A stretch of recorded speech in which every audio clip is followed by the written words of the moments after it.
So या lecture मध्ये आपण स्टार्ट करत आहे लॅग्रेंजेस मीन व्हॅल्यू थेरमचे वेगळ्या टाइपचे न्यूमेरिकल्स.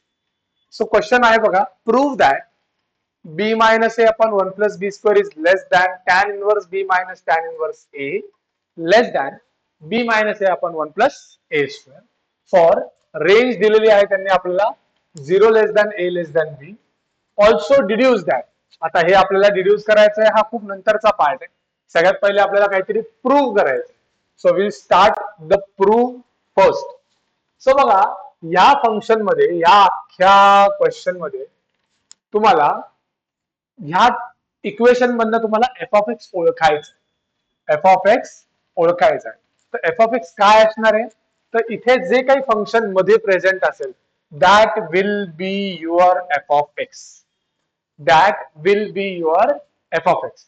सो समजा इथे टॅन इनवर्स आहे, तर मी टॅन इनवर्स घेतलंय. Cos inverse, sine inverse, log, exponential, जे काही फंक्शन असेल इथे ते तुमचं एफ ऑफ एक्स असणार आहे. सो सिम्पली तुम्हाला एफ ऑफ एक्स उचलायचं आहे कुठून, प्रूव्ह दॅटच्या सेंटर वाल्या पार्ट मधनं जे काही फंक्शन असेल ते असेल आपलं F of x. So F of x आहे. लॅग्रेंजेस मीन व्हॅल्यू थेरम काय सांगतो, दोन कंडिशन्स मला प्रूव्ह करायच्या आहेत. So tan inverse, sine inverse, logarithmic functions, A आणि बी ची रेंज तर मला माहितच नाही, तर मी कसं सांगू शकतो की हे कंटिन्युअस असणार आहे का डिफरन्शिएबल असणार आहे का नाही. कॉमन सेन्स आहे. जर रेंजच्या व्हॅल्यूजच माहित नाही आहेत आणि तुम्हाला प्रूव्ह करायचं आहे, so you have to tell that f of x is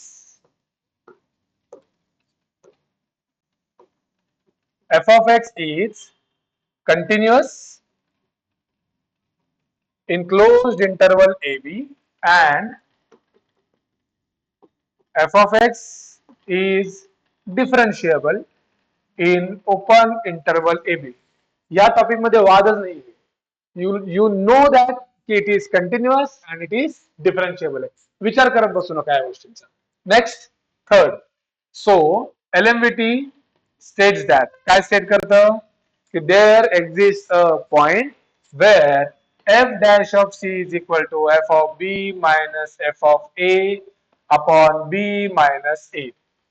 so आपल्याला सगळ्यात पहिले काय पाहिजे, f dash of c. त्याच्यासाठी आपल्याला एफ डॅश ऑफ एक्स लागेल, जो मी अजून कॅल्क्युलेट केला नाहीये. सो सगळ्यात पहिले एफ डॅश ऑफ एक्स ची व्हॅल्यू, फंक्शनचं डेरिव्हेटिव्ह काय, फंक्शन आहे tan inverse x. So basic functions आहेत बघा, algebraic functions, sine, cos, tan, sine inverse, cos inverse, tan inverse, exponential, logarithmic. या बेसिक फंक्शनचे डेरिव्हेटिव्ह तुम्हाला पाठ पाहिजेत. ओके. सो हा तुम्हाला रट्टाच मारायचा. हे कोणी समजावणार नाहीये की तुम्हाला टॅन इनवर्सचा डेरिव्हेटिव्ह कसं पाठ करायचं. यात काही लॉजिक नाहीये. एक पेपर घ्या, पेन घ्या, 50 वेळेला लिहून काढा, तुमचे डेरिव्हेटिव्ह पाठ होऊन जातील. Okay. So f dash of x is derivative of tan inverse x is 1 upon 1 plus x square. So tan inverse एक्सचा derivative 1 upon 1 plus x square. आता एफ ऑफ बी ची व्हॅल्यू लागेल मला, एफ ऑफ ए ची value लागेल मला. So what is f of b, जो काही फंक्शन आहे त्यामध्ये एक्सच्या जागेवर बी पुट करायचं आहे. दॅट इज टॅन इनवर्स एक्सच्या जागेवर बी आणि टॅन इनवर्स एक्सच्या जागेवर ए. सो सगळ्या गोष्टी मिळालेल्या आहेत मला. So according to Lagrange's mean value theorem, f dash of c is equal to, now f dash of c कसा फाइंड करायचा आहे, फंक्शनच्या डेरिव्हेटिव्ह मध्ये जिथे जिथे एक्स आहे तिथे तिथे तुम्हाला पुट करायचा आहे सी. फंक्शनच्या डेरिव्हेटिव्ह मध्ये जिथे जिथे एक्स आहे तिथे तिथे काय पुट करायचं आहे आपल्याला, सी पुट करायचं. सो एक्सच्या जागेवर मी काय पुट केलं, c. Done. Is equal to f of b. F of b ची व्हॅल्यू काय आहे, tan inverse b minus tan inverse a upon b minus a. So एक खूप महत्वाचं एक आपण कन्क्लुजन पर्यंत आलेलो आहे. एफ डॅश ऑफ सी च्या फॉर्म्युला पर्यंत आलेलो आहे. आता आपण आपल्या आन्सरच्या प्रूव्ह दॅटच्या क्लोज जातोय बघा. इथे बघा आणि इथे बघा, थोडं थोडं नियर बाय आलोय आपण. ओके. 1 प्लस सी स्क्वेअरच्या ऐवजी इथे काय आहे, 1 प्लस बी स्क्वेअर. इथे काय आहे, 1 प्लस ए स्क्वेअर. थोडक्यात काय, सी च्या जागेवर एकदा ए पुट करायचा आहे, सी च्या जागेवर एकदा बी पुट करायचा आहे.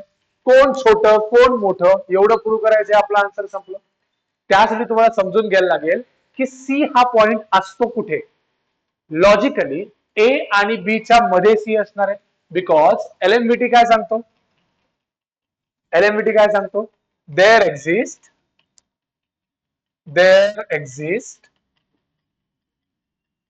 Point C, there exist point C जो कोणामध्ये असणार आहे, lies between A and B. So थोडक्यात जर रेंज बघाल तर ए आणि बी च्या मध्ये सी येणार आहे, ए आणि बी च्या मध्ये सी येणार आहे. मग हे मॅथमॅटिकल कसं लिहायचं, this is mathematical representation to write c between A and B. So a च्या पेक्षा थोडा मोठा सी आहे आणि सी च्या पेक्षा थोडा मोठा बी आहे, म्हणजे ए आणि बी च्या मध्ये कोण बसलाय, सी बसलाय. आता मी ह्या प्रूव्ह दॅट कडे येतोय या इक्वेशन मधून. हे इक्वेशन लक्षात ठेवा, this is the most important equation. याच्यावरच याच्या बेस कन्क्लुजन वर आपण पुढे जाणार आहोत. तर पहिले ए आणि सी याच्याबद्दल बोलून घेऊया आपण. सो बघा आपल्याकडे एक कन्क्लुजन आलेलं आहे, आपल्याकडे एक कन्क्लुजन आलेलं आहे, ए आणि बी च्या मध्ये कोण आहे, सी आहे. आणि दुसरं कन्क्लुजन काय आहे, हे वाला 1/1 plus c square is equal to tan inverse b minus tan inverse a upon b minus a. So we have two conclusions here. आता स्टेप नंबर काय करायचं, step number 1, first step is तुम्हाला ह्या C च्या जागेवर ए put करून बघायचं. So जर का मी म्हणेन 1/1 plus a square आणि 1/1 plus c square या दोघांना मी जर कम्पेअर केलं तर कोण मोठं असणार कोण छोटा असणार, नीट लक्ष द्या इकडे.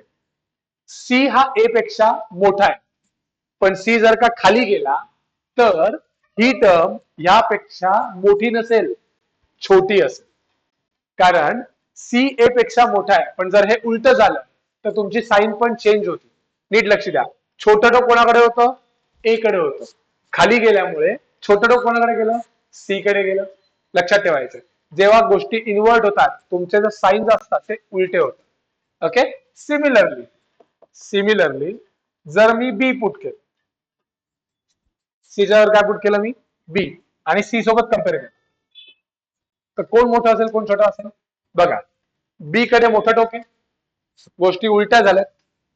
सो आता मोठं टोक कोणाकडे येणार आहे, सी कडे. सो ज्याच्याकडे छोटं टोक त्याच्याकडे आलं मोठं टोक. बरोबर ह्या गोष्टीच्या पेक्षा ह्या गोष्टी उलट्या झालेल्या आहेत. सो मी कन्क्लूड काय करू शकतो यातनं की 1/1 plus c square पेक्षा कोण छोटा आहे, तर 1/1 plus b square छोटा आहे आणि 1/1 plus a square मोठा आहे. I have got a new conclusion. मला खूप छान कन्क्लुजन मिळालेलं आहे की ए आणि बी च्या मध्ये सी होता, आता हे उलट झालं. का उलट झालंय, कारण गोष्टी उलट्या इन्व्हर्ट झाल्या. इन्व्हर्ट झाल्या की साइन चेंज होतात, डायरेक्शन चेंज होतात. हे कन्क्लुजन मला मिळालेलं आहे. आता ह्याचीच व्हॅल्यू ही आहे, if a is equal to b I can substitute this whole thing in between this. So मी आता ह्या कन्क्लुजन वर काय कन्क्लुजन मिळतो, I am concluding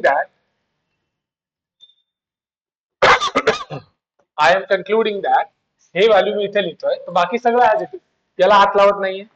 1/1 plus b square less than, याच्या ऐवजी मी हे लिहिणार आहे काय, tan inverse b minus tan inverse a upon b minus a less than 1/1 plus a square.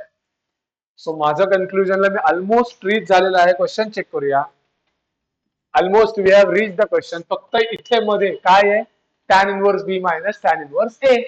मग आता काय करूया आपण, हा जो डिनॉमिनेटर आहे हा मला नकोय. हा जेव्हा डिवाइडला असतो तेव्हा तिकडे जाऊन काय होणार, मल्टिप्लाय. ह्याच्यात लक्षात घ्या दोन्ही साईडला न्यायचंय, फक्त इथे आणू नका, फक्त तिकडे नेऊ नका, दोन्ही साईडला ऍट अ टाइम घेऊन जायचं आहे. Therefore I can conclude that 1/b square इकडे आला, b minus a 1/b square is less than tan inverse b minus tan inverse a less than b minus a upon 1 plus a square. Okay, हा b minus a इथे पण आणला, b minus a इकडे पण आणला. So this is the required equation. Hence, एकदा check करा question. हे जे रिक्वायर्ड होतं ते मला तिथे मिळालेलं आहे.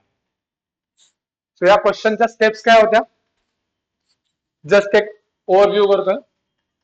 कंटिन्युअस डिफरन्शिएबलला जास्त लोड घ्यायचाच नाहीये. डायरेक्ट पुढे जाऊया. एलएमव्हीटीचं स्टेटमेंट उचललं, डेरिव्हेटिव्ह काढला, f of b f of एच्या व्हॅल्यूज टाकल्या, एलएमव्हीटीच्या स्टेटमेंट प्रमाणे लिहून घेतलं. ह्याला आधी सी पॉइंटला ए आणि बी च्या मध्ये मार्क केलं आणि एकदा सी च्या जागेवर ए पुट करून कम्पेअर केलं, बी पुट करून कम्पेअर केलं, कंपॅरिझनला लिहिलं आणि आलेलं आपल्याला रिक्वायर्ड उत्तर याच्यामध्ये लिहून मला हवं ते conclusion prove. Okay, so this are the simple steps to solve this type of numericals. आता अजून एक क्वेश्चन होता याच्या पुढे, डिड्यूस दॅट. आता हे डिड्यूस कसं करायचं, this is the next topic. So आपण आधी काय करूया, आलेलं उत्तर लिहून घेऊया. उत्तर आहे आपलं बी minus a upon 1 plus B square less than tan inverse b minus tan inverse A less than B minus a upon 1 plus A square. So हे माझं उत्तर आलेलं आहे आणि आपल्याला प्रूव्ह हे करायचं. आता कसं कळणार की या व्हॅल्यूज कशा आणायच्या, तर एक नीट लक्ष द्या या क्वेश्चन मध्ये.